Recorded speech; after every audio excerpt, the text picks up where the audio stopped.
অনুরাগের ছোঁয়া ধারাবাহিকের নতুন পর্বে দেখা যায় যে সোনার মনটা আজ খুব খারাপ। আজ বাবার কথা খুব মনে পড়ছে। তাদের মন ভালো করতে দীপা বলে আজ আমরা ফুচকা খাবো।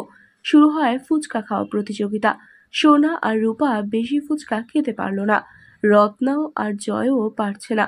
একটু পরে উর্মি আর পারল না। শেষ পর্যন্ত দীপা আর অর্জুনের লড়াই চলছে। অর্জুন বলে আমি জানি আজও দীপা তুই হারবি। শেষমেশ তাই হওয়ার কথা। কিন্তু অর্জুন বুঝতে পেরেছে দীপার খেতে পারবে না।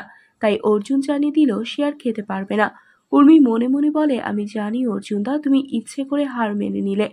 এক পর্যায়ে দীপা মনে মনে বলে খেয়ে গিয়ে বিনোদন দিয়ে আমার দুই মেয়েকে বেশ খুশি রেখেছে অর্জুন।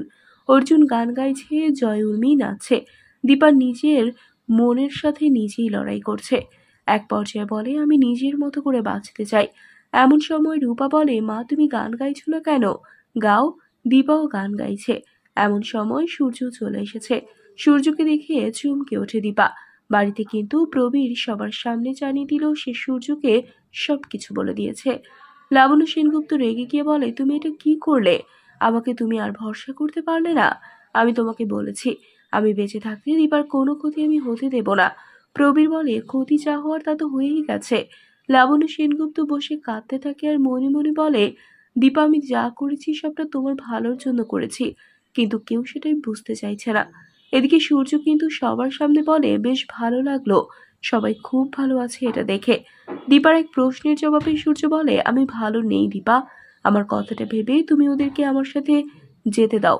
দীপা না বললে সূর্য বলে তুমি আমার কথা একবারও ভাববে না?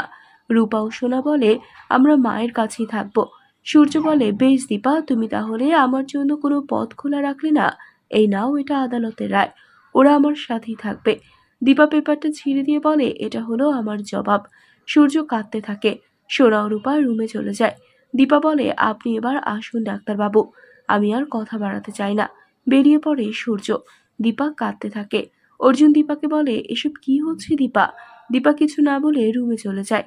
তাহলে কি করবে এবার সূর্য? সে কি বড় কোনো দুর্ঘটনা ঘটিয়ে ফেলবে? বন্ধুরা, তোমাদের কি মনে হয়? এক্ষুনি একটি লাইক দিয়ে এবং কমেন্ট করে জানিয়ে দাও তোমাদের মতামত। ধন্যবাদ।